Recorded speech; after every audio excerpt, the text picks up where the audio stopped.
Hey, what's going on? Welcome back to the Kaiba Show. Your boy is fresh out the theater from seeing Masters of the Universe. That's right, I have the power. You feel me?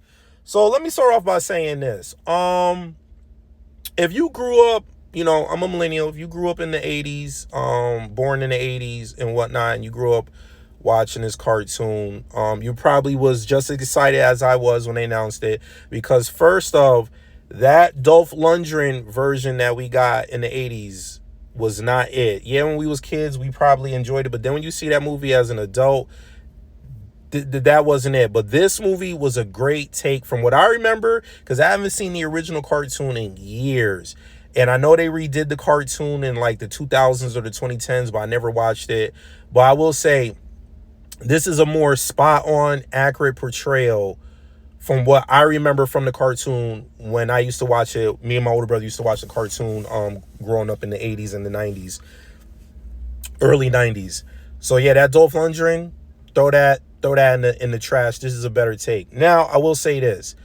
Going into this movie, you already know, like, some certain movies you got to dumb down your brain, right? This movie is based off of a toy line that was turned into a cartoon series in the 80s.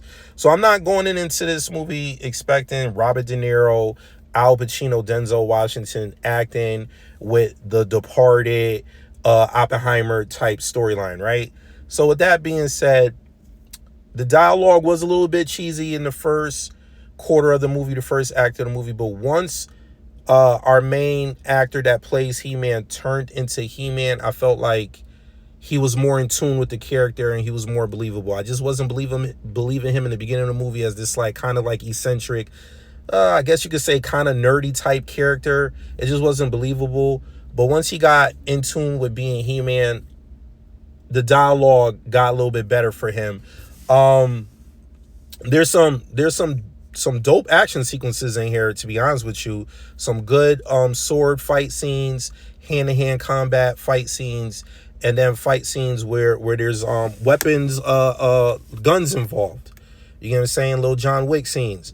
So surprisingly, I actually didn't think the action was going to be on par. The fighting in the movie, the action scenes are actually dope. You got Jared Leto in here playing Skeletor. He did a good job. Idris Elba's in here. A couple of faces I recognize, but I don't know their names.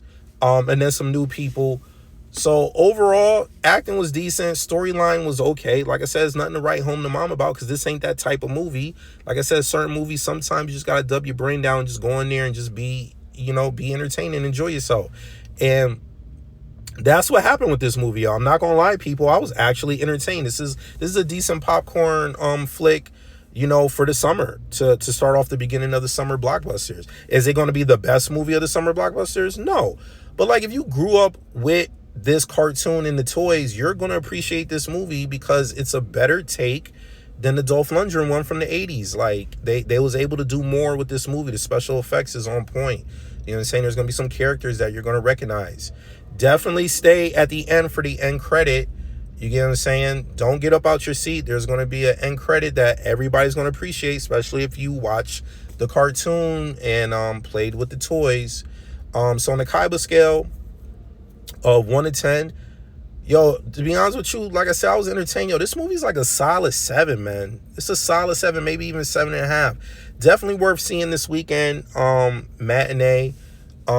I wouldn't go as far as say that it's worth general admission. You could probably see it at night and still be entertained and feel like you got your money's worth. But I feel like this was a decent movie. It's a good, very popcorn flick type movie, especially, if you chilling at home, you ain't got nothing else better to do, man. Go out, support this movie. You know what I'm saying? Kaiba scale 1 to 10. I'm gonna give this movie like a solid 7, maybe even 7.5. But hit that like button, leave a comment at the bottom. Let me know what you thought of Masters of the Universe. You know what I'm saying? I feel like you guys are going to enjoy and be entertained. And I'll see you guys next time. Peace.